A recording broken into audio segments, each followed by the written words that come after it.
Salut et bienvenue sur notre chaîne MKD Modèle. Aujourd'hui nous allons vous citer les 10 pays les plus pauvres du monde en 2022. Mais avant de commencer, nous vous prions de vous abonner si ce n'est pas fait et activer la cloche de notification pour ne rien rater de nos prochaines vidéos. C'est parti. 10. Madagascar. Située à 400 km des côtes de l'Afrique de l'Est, Madagascar est la 4e plus grande île du monde. Connue pour sa faune et sa flore unique, Madagascar survit grâce à l'industrie du tourisme et à l'agriculture. L'île reste très dépendante de la météo, mais avait retrouvé sa croissance et limité la pauvreté. Tout a changé l'année dernière avec l'arrivée du Covid-19. La crise sanitaire a provoqué une récession, et a particulièrement touché les employés du secteur du tourisme. Les ressources budgétaires et les investissements ont été épuisés, les programmes sociaux engloutis. Le président populiste Andry Rajoelina a sous-estimé l'ampleur de la crise et du virus. Il est accusé en outre de corruption et d'inefficacité par ses détracteurs. Il s'est pourtant permis de virer tous ses ministres pour ces mêmes raisons. 9. Libéria. Au Libéria, le président nouvellement élu n'est autre que George Weah, ancienne gloire du football mondial. Il doit apporter de la sérénité à son pays. Une guerre civile a décimé la population avant de prendre fin en 2003.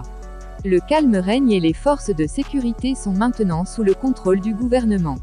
Mais les difficultés sont toujours bien là. Le pays a été touché par Ebola en 2014 et par une inflation des prix des produits de base. Pour l'heure, le Libéria survit grâce à son caoutchouc, son minerai de fer et son huile de palme. Le pays doit compter sur les aides étrangères pour se développer.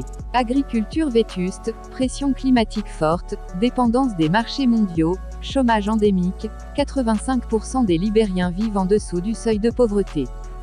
8. Malawi. Le Malawi est politiquement le meilleur élève de ce top 10.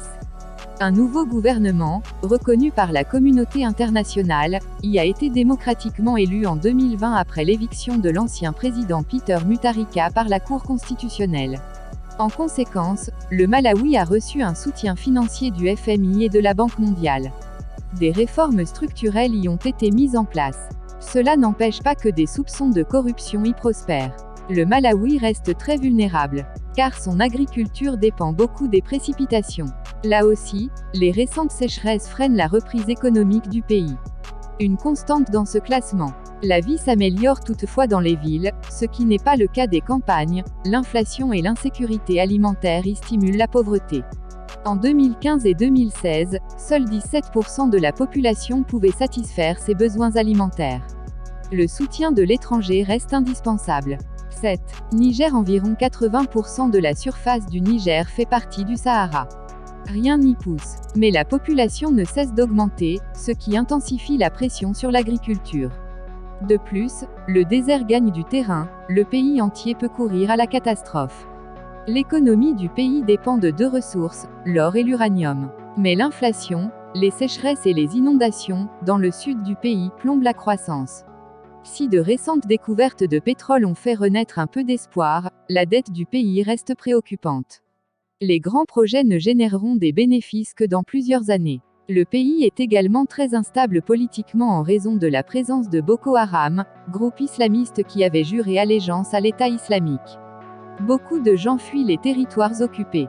Au niveau de l'éducation, beaucoup de personnes sont analphabètes. La mortalité y est aussi très élevée, ce qui rend une reprise économique très difficile. 6. Mozambique. L'année 2011 suscite de grands espoirs. D'énormes quantités de gaz sont découvertes au large des côtes du pays. La société française Total a obtenu à l'été 2020 le financement de 16 milliards de dollars pour mettre sur pied une installation de gaz naturel liquéfié. Il s'agit de plus gros investissements de l'étranger en Afrique. Beaucoup espéraient le début d'un nouveau départ. Mais la crise sanitaire et de nouvelles attaques dans le nord du pays perpétrées par des groupes islamistes a fait déchanter la population. Total a suspendu ses opérations. La dette du pays explose.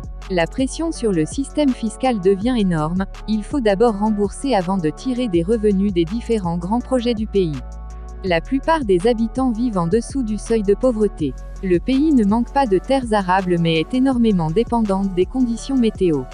Le changement climatique influe déjà sur l'économie du pays. L'emballement démographique est pourtant bien au rendez-vous. 5. République démocratique du Congo. Le Congo est un pays aux ressources incroyables. Mais comme toujours, c'est l'instabilité qui règne. Le président Kabila a laissé place à Félix-Antoine Tshisekedi Tshilombo.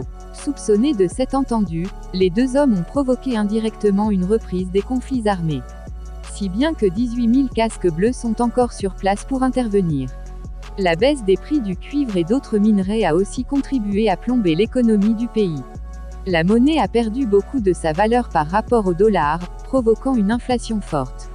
Plus de 60% d'une population de 92 millions d'habitants vit dans une extrême pauvreté. Aussi, 40% du budget de la rez-de-chaussée est destiné aux institutions et à ses dirigeants, la corruption est monnaie courante. Quand éclate une manifestation, c'est souvent la faim et l'insécurité alimentaire qui ramènent le calme. 4. République centrafricaine. Pour la première fois depuis l'indépendance, 1960, la République centrafricaine a un président démocratiquement élu, l'ancien professeur de mathématiques et Premier ministre Faustin Archange Touadéra. Il a joué les pacificateurs entre la minorité musulmane et la majorité chrétienne, et a été reconduit en décembre dernier. Le pays s'est quelque peu redressé, surtout grâce au retour de l'exportation de diamants, sa principale ressource. L'industrie du bois et le secteur agricole ont également repris leur marche en avant. 60% de la population vit dans une extrême pauvreté selon la Banque mondiale. Des efforts ont récemment été consentis pour calmer les conflits internes qui perdurent depuis des dizaines d'années. Un programme de 250 millions de dollars a été déployé par la Banque mondiale pour reconstruire le pays. Mais les effets ne sont pas encore perceptibles. 3. Somalie. Après 3 décennies de violence, de sécheresse, d'inondations, de manque de sécurité alimentaire, de propagation de maladies et de chômage massif, les Somaliens ne voient pas le bout du tunnel. Ce pays de 16 millions de personnes a vu sa croissance se heurter à la pandémie. Sans compter une infestation de criquets sans précédent dans tout l'est de l'Afrique. En avril dernier, le président Mohamed Abdullahi a tenté de se reconduire pour 2 ans, déclenchant une nouvelle crise politique. Depuis lors, c'est l'instabilité qui règne. 2. Soudan du Sud. Indépendant du Soudan en 2011 à la suite d'un référendum d'autodétermination, le plus compliqué reste à venir pour le Soudan du Sud. Mettre définitivement fin à la guerre civile et parvenir à nourrir sa population. Plus de 7 millions de personnes souffrent de malnutrition, soit près de 60% de la population, selon les estimations de l'ONU. Le distinguo entre religion et État n'est pas toujours évident, même si une récente décision donne aux citoyens le droit à la liberté de religion et de conviction. 1. Burundi. Beaucoup connaissent le génocide qui a vu 800 000 personnes, principalement d'origine Tutsi, perdre la vie au Rwanda en l'espace de 3 mois. Mais peu savent que son voisin, le Burundi, a connu une guerre civile du même ordre une année plus tôt. Des accords de paix et la fin des violences organisées n'auront lieu qu'en 2005. Mais 17 ans plus tard, le pays reste très instable. Le président Pierre Nkurunziza, un ancien rebelle Hutu, est décédé en 2020 d'une crise cardiaque. Son élection, en 2015, avait été vivement contestée si bien que l'Union européenne avait décidé de couper les vivres. Depuis, Évariste Ndayishimiye lui a succédé. Et son action reste très mitigée, ayant minimisé comme beaucoup d'autres la crise sanitaire.